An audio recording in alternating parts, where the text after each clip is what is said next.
안녕하세요, 곽찬희입니다. 지난번 영상에 이어서 소아과 진료가 왜 이렇게 어려워졌는지 우리나라 수가에 대해서 한번 고민해보는 그런 영상을 만들고자 다시 한번 올리게 됐습니다. 저는 올해 부록문턱에 서 있는 성형외과 전문의입니다. 공보위도 다녀왔고 의사면허 13년 차, 의사라면 나름 이제 중년에 접어들어가는 나이가 됐고, 대학에 있는 친구들도 이제 주니어 스텝도 아닌 어엿한 교수님 소리를 듣는 나이가 됐어요. 얼마 전에 이제 소아과 오픈런을 갔다 오고 나서 정말 씁쓸한 마음을 금할 길이 없어서 이 대한민국 의료 체계에 대해서 제 생각도 정리할 겸 영상으로 한번 남기고자 이런 카메라 앞에 서게 된 일을 다시 한번 하게 됐습니다. 제일 먼저 우리나라 제도 중에서 일반이라는 제도가 상당한 악습이라고 저는 생각을 합니다. 이건 그냥 제 개인적 생각일 뿐 일반의 선생님들 오해 없으시길 바랄게요.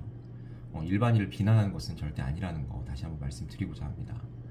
외국, 예를 들자면 미국의 경우에는 레지던트가 3년이죠. 근데 레지던트 3년을 안 하면 나와서 의사일을 할 수가 없습니다. 미국 의사시험을 준비하는 한국 의사 선생님들도 가장 많이 어려움을 겪는 단계가 레지던트 3년 과정입니다. 물론 이 과정에서 병원 매칭이 돼야 되고 또 수련을 해야 된다는 사실이 상당한 부담이 되고 있죠. 근데 한국은 의대 6년만 졸업하면 의사 면허증을 주고 사실상 이건 무제한의 면허를 담보합니다. 갓 의사면허 딴 사람이 오픈하트 수술을 집도를 해도 법적으로는 아무런 문제가 없어요. 양심적인 문제는 있을 수 있겠죠. 하지만 실질적으로 이런 사람은 없습니다. 문제가 생겼을 때 의사에게 지워지는 책임도 엄청나거니와 그런 정도로 자신 없는 진료를 할 정도로 의사들이 막 나가는 사람들이 아니에요. 그리고 의대 공부가 너무 방대하기도 해서 면허를 딴다고 해도 얕게 많이 아는 게 대부분이라서 실질적으로 나와서 사람 고시를 할 정도로 만들어 내보내주지도 않습니다.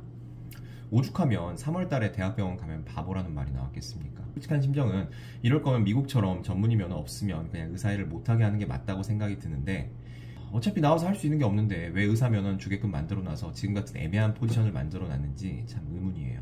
이는 뒤에 또 다시 한번 부연 설명을 하겠습니다. 여튼 대다수 의사 면허 취득자들은 전공의 트레이닝을 받고 해당 과 전문의로 활동하게 되죠. 그래도 전문의를 따면 보드페이라고 해서 어느 정도 전문의 면허의 값어치를 인정해주고 페이가 일반의에 비해 비쌌기 때문에 온갖 더러운 꼴 당하면서도 5년을 참고 전문의를 땄습니다. 한 5년 전까지요. 근데 이런 전문의 취득의 물결 속에서도 전문의를 안 따고 그냥 일반의로 나가서 책임이나 리스크가 크지 않은 간단한 미용 시술들을 하는 의사들이 있었습니다. 예전에는 그런 사람들을 막연하게 우습게 보면서 쟤 저러다 다시 돌아온다 이렇게 조롱하는 분위기까지 있었습니다만, 최근에는 그렇지가 않습니다. 흔히 보톡스 필러 등으로 대표되는 미용 시술 시장이 굉장히 커지면서 이게 돈이 된다는 걸 알고 대형 자본들까지 손을 뻗치게 되고 전문의보다 오히려 미용 시장에서 일반의의 페이가 올라갑니다. 초기에 미용 시장으로 진출한 일반의들은 어느 정도 자산 형성을 하고 은퇴까지 생각하는 사람들이 나타나죠. 고생은 고생대로 하고 저만큼 돈도 안 되는 걸 깨달은 전문의들이 해당과 보드를 포기하고 그냥 미용으로 개원하는 수요가 점점 늘어나면서 전문의 면허의 가치는 점점 떨어지게 됩니다. 페이라는 건 철저히 자본주의 논리를 따르기 때문에 소아과 같이 돈 안 되는 일부과 전문의의 해당 분과 진료보다 일반의의 페이가 훨씬 높은 사례가 발생하게 됩니다. 지금은 전문의 면허를 응시하는 사람 자체가 10%가량 줄었습니다. 어느 업종이나 사회나 마찬가지입니다. 이 바닥이 잘 굴러갈 것 같다는 믿음이 있으면 좀 힘들어도 참고 미래를 계획하지만, 곧 망할 것 같다 보이면 남은 꿀이라도 내가 빨리 빨고 나가서 자기 살 길 찾는 게 인간의 본성이죠. 최근 10년간 전문의 자격시험 결과를 표로 가져와 봤습니다.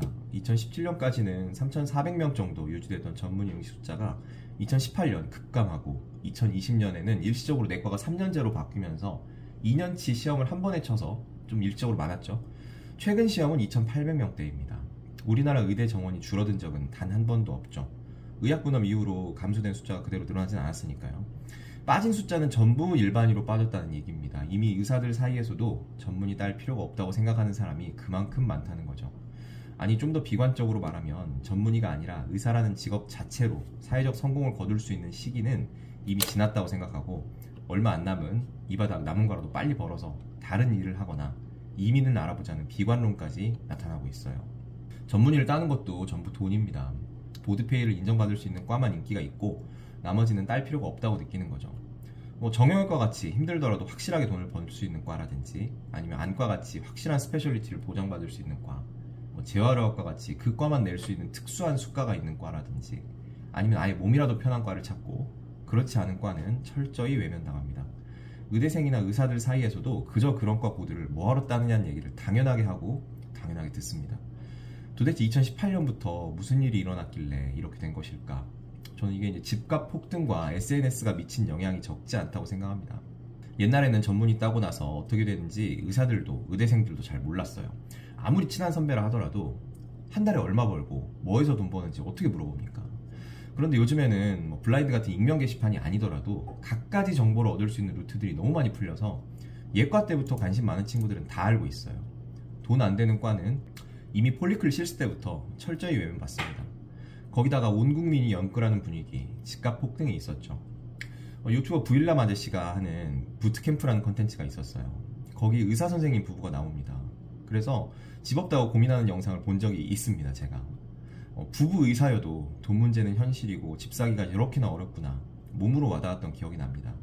나라 전체가 집값에 미쳐있던 시기에 돈이 전부라고 모두들 외치는 시기에 앞으로 5년을 폐관 수련하라. 누가 이런 선택을 할 수가 있을까요? 5년 뒤에 확실한 보상이 보이지가 않으면 안 하는 게 너무 당연합니다. 여기까지는 뭐 그래도 자기 미래를 위해서 자아 실현을 위해서 할 수도 있다고 칩시다. 그런데 SNS가 너무 많이 퍼져버렸어요. 의사들 SNS 안 하지 않냐고요? 의사도 똑같은 사람입니다.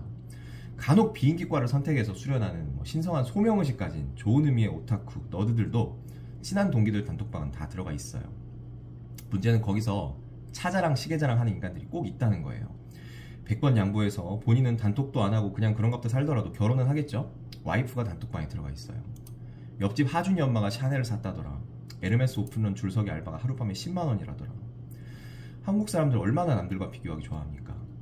이미 보드 따고 일선에 있던 소아과 선생님들도 이런 상황에서 자기 친구들의 절반도 못 벌고 있는 자신을 보면 자괴감이 안 들 수가 없는 구조입니다.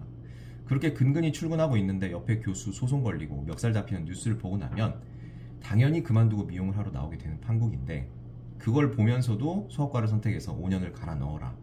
이게 말이 되겠습니까?